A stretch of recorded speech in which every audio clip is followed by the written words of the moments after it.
natin with Golden Reviews.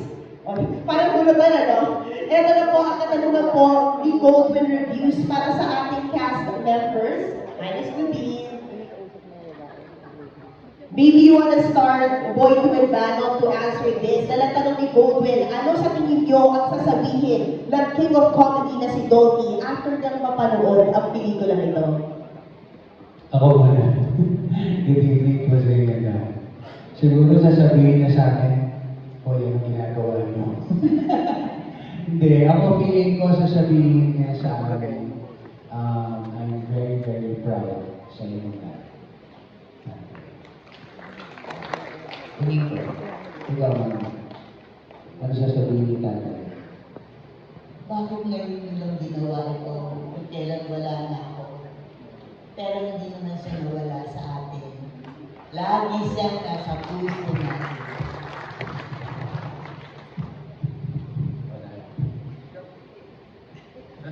Hindi, siyempre, kung ano sasabihin na natin, bakit wala ako dyan? Hindi. Of course, unang-una tama si Direk Boy kung anong ginagawa niyo.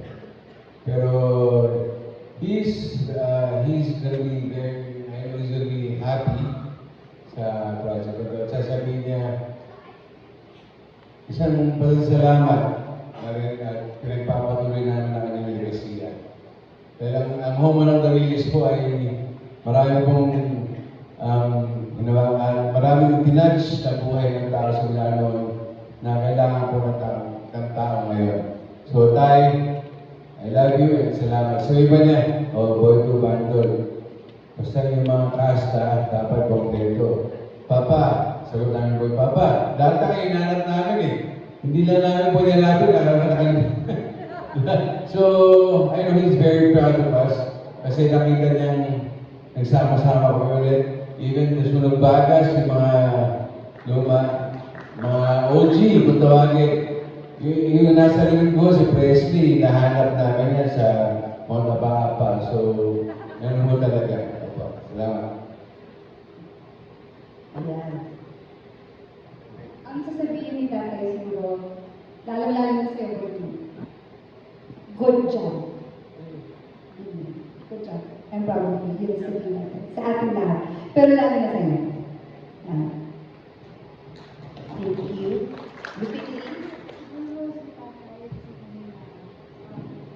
Maraming salamat kasi yung pamilya na binuo niya, pamilya na mahal niya, pamilya na itinaguyod niya, hanggang ngayon buong-buo pa ang samahan.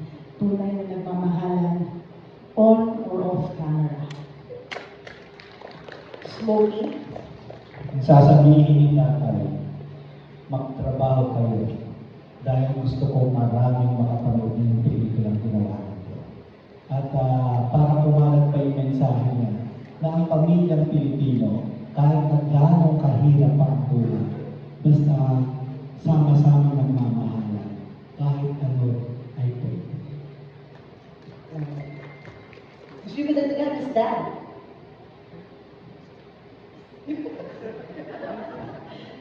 Ito yung fixing lang. Siguro sasabihin sa atin ni Dolphy.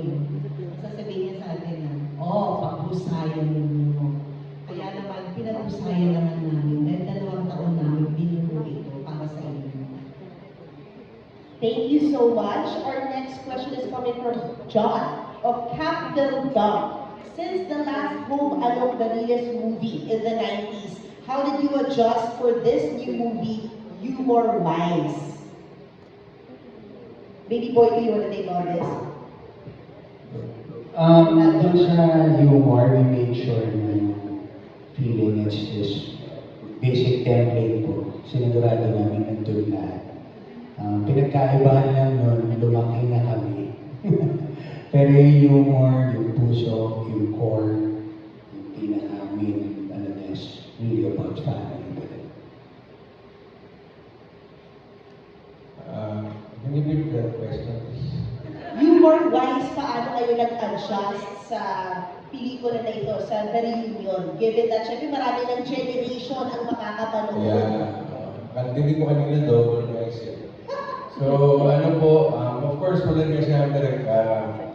At first, pero alam niyo po, mga kapatid, pag nagsama-sama kami, bumabalik yung pagkakalanlaan kasi at ease kami sa isa't isa.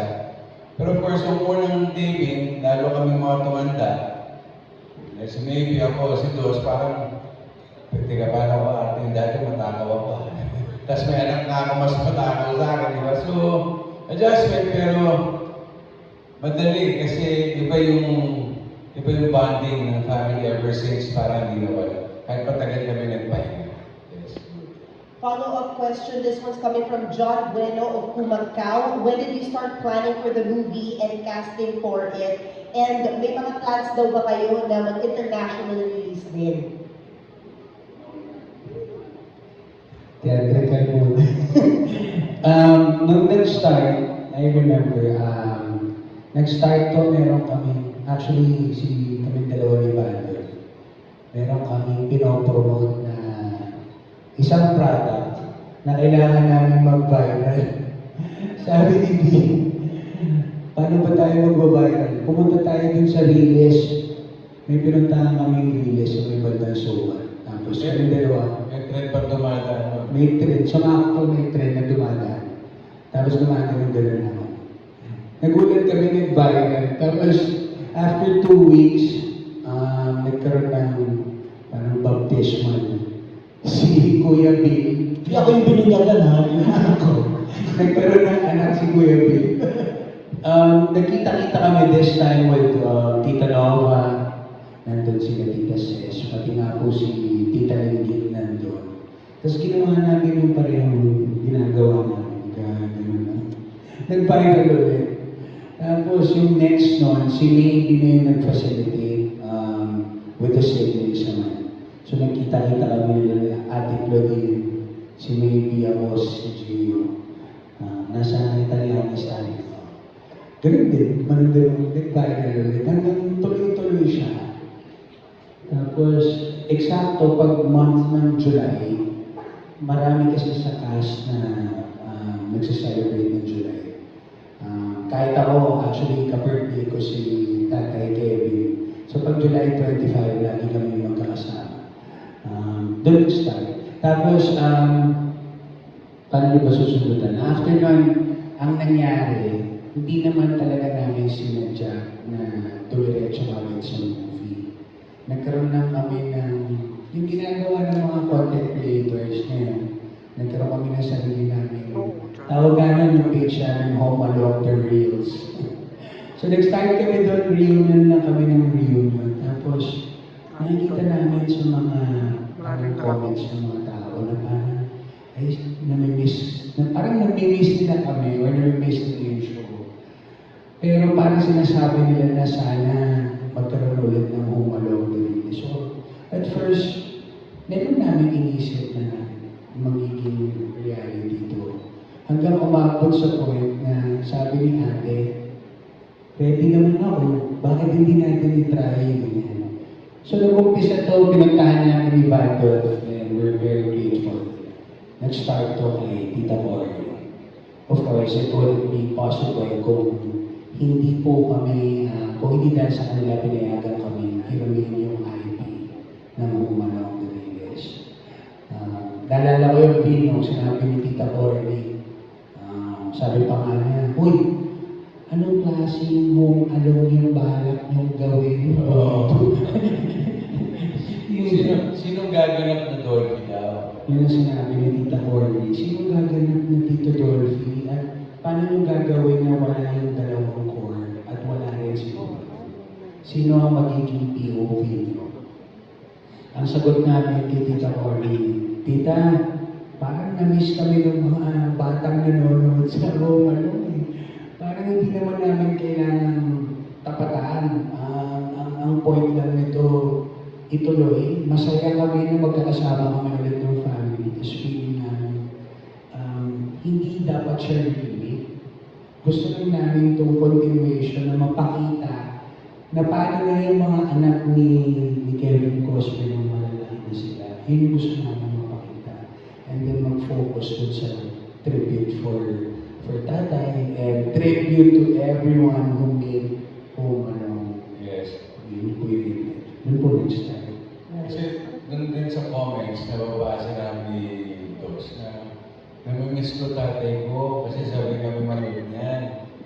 miss ko nanay ko na kumakain kami. Habang kumakain kami, nanonood kami kasi alas 7 ng gabi yan. So, hindi namin pwedeng, siyempre, Dolphy, iisa lang yan. Babalu, iisa lang yan. Para na ba kami mga may tama kung papalitan namin sila o susubukan namin ng mga artista. So, ang pelikula po namin talagang play for truth. What happened to the family Cosme nung nawala na ang Tatay Kevin? Na alam naman natin si Tatay Kevin sa Home Alone.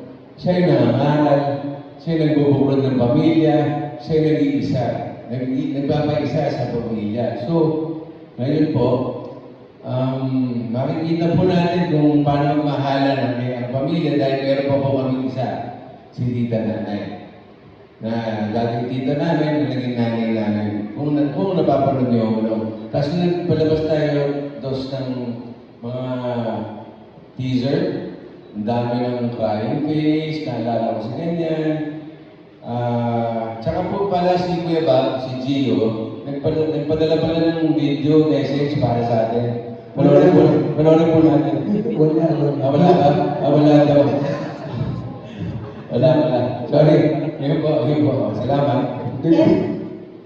Actually, may follow-up na kadikit niya yung tanong si Nance Tavares ng pelikula Mania. Sino ron yung pinakamadaling hatakin para sa reunion na ito? At sino yung pinaka-last na yes? Wala. Ang pinakamadaling hatakin noon, yung mga sumunod bata. Sila ang unang-unang umoo dahil kailangan sila ng trabaho. Pinaka-unang umoo. Actually, lahat naman. Mas nahirapan lang kami hanapin yung lahat.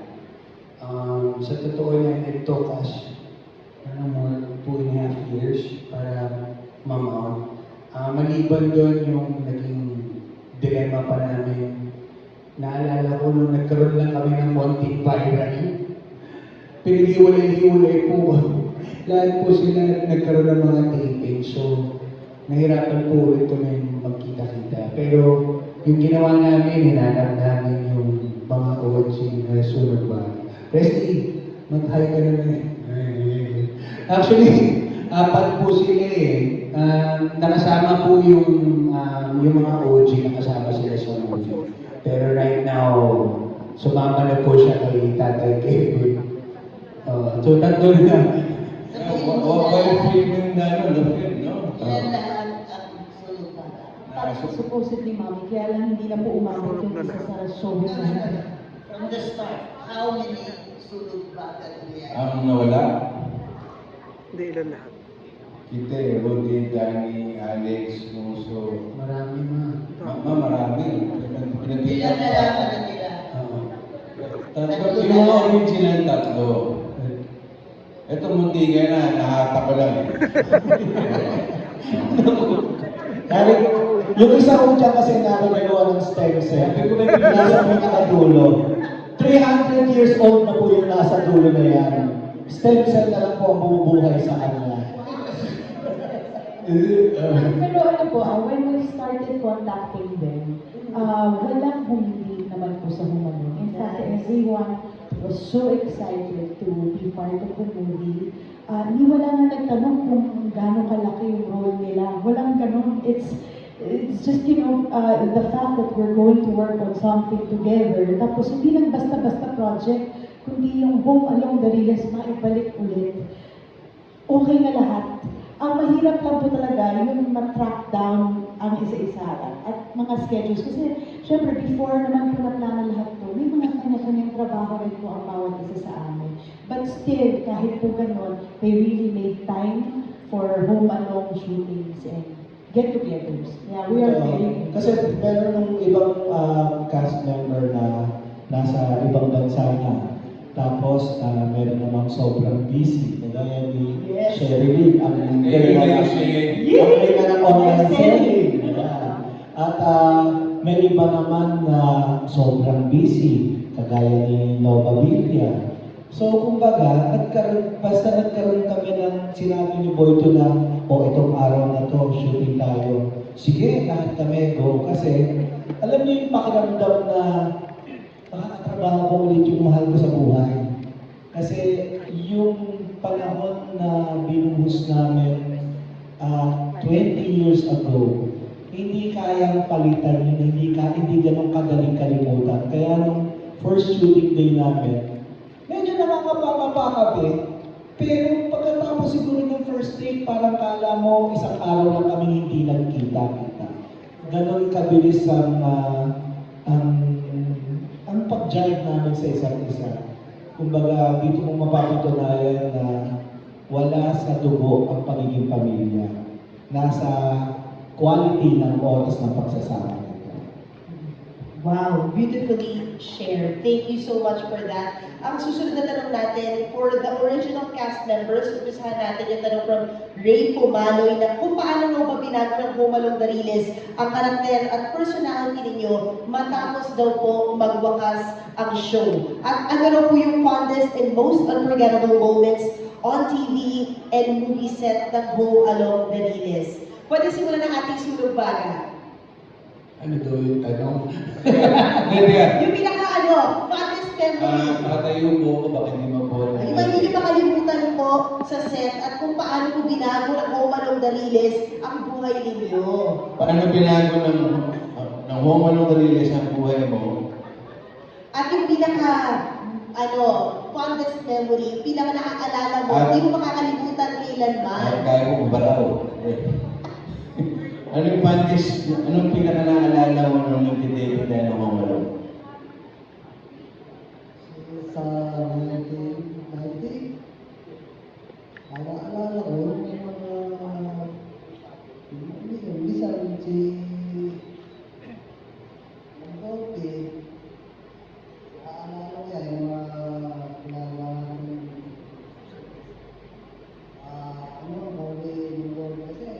kasi po namin bibigyan siyang bigyan namin sa pelikang TV ng Home Ano po kadalasan ginagawa niyo sa set doon?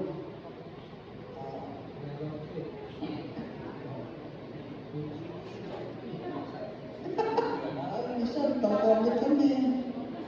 Pwede mo na kami kasi papalipas ng maghapon magdamag eh. Pag wala kami taping, pwede mo kami na mandol kasi ano mo na kasi yan, pare gusto na rin. Sige, mandol. Sige po. Ang simula yan, dalawang araw kami naglalaro eh. Matagal o. Sige po, yun. Sana po may naintindihan kayo. Sa kaalaman niyo po, Abangan niyo na lang yung subtitle sa YouTube. text mo na lang daw. Then, sa mga kapatid ko, si Presley po, ay bata pa po ako, kasama ko na. Siya po yung talagang may hawak ng bag ng tatay ko. Kumbaga siya talaga kasama ng tatay ko kasi sa bahay namin. So ito ang mga may alam na hindi ko alam. So kahit tanongin ko ngayon, was look. Wow! Wala pa rin alam. Sige, text mo lang ha. Sinabi mo. Kasi Albert yun. Kaya mo ba? Salamat, President. Bago po ako mag-umpisa, alam niyo, bago na ako talaga eh. Konting palakpak lang po muna sa akin. Yes! Hi! Mga kaibigan, hindi ko sinabi ito talaga doon, ikabot. Alam yung 5 sunog baga, 4 ang po ang nakita, 2 baldado pa. Yan po, wala tayong magawa, ganun talagang buhay. Sa totoong buhay po, natutunan kay Tito Dolphy. Kasi susuko na po ako sa amin. Batang entablado po ako talaga. Nag-stand-up comedy ako. Naging May Brothers, Jack and Poy. Alam po ni Tito Dolphy yan. Hello. Hello. Hi. Yes. Sabi ko Dolphy, tuloy mo yan. Alam mo, anak ka rin ng artista. Mas mahirap ang entablado kaysa sa kanila. Kaya tuloy mo yan. Kasi tagang bibitaw na ako dahil parang puro ganun na lang, hindi ko bumayari, show, gano'n. Kaya yun, sabi ko Dolphy is gaming. Minsan naman nangyari, sumalangit naman yung partner ko, kilala yung siguro yun. Isa rin po member ng Home Along the Riles, si Butoy. si Bento Jr. Remember Bento Jr.? Wala na rin po siya. Sumalangin daw. Ayun, nag-iintaplato kami ni Bento. Sabi nga Chuchu Dobby, okay, tuloy niya. Minsan nga, nagkasabay kami sa embassy, kumuha kami ng pasaporte. Kaya lang hindi po natuloy. Gawa ng may konting problema sa kanya. Ganun. Ayun. Sabi ko, tutulog. Paano ba ito? Wala akong trabaho eh.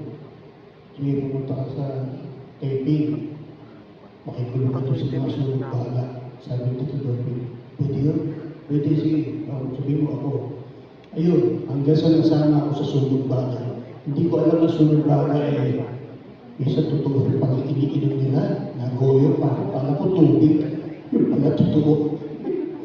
Ayan. At dyan po nagtatapos ang ating press call. Maraming salamat po sa pag-ibig. Nagkalang buhay ka nila, ito eh. Oo, bigyan ko naman ng masayang alaala. Ako po nga ang isa sa medyo late ng konti na punta sa sunod baga.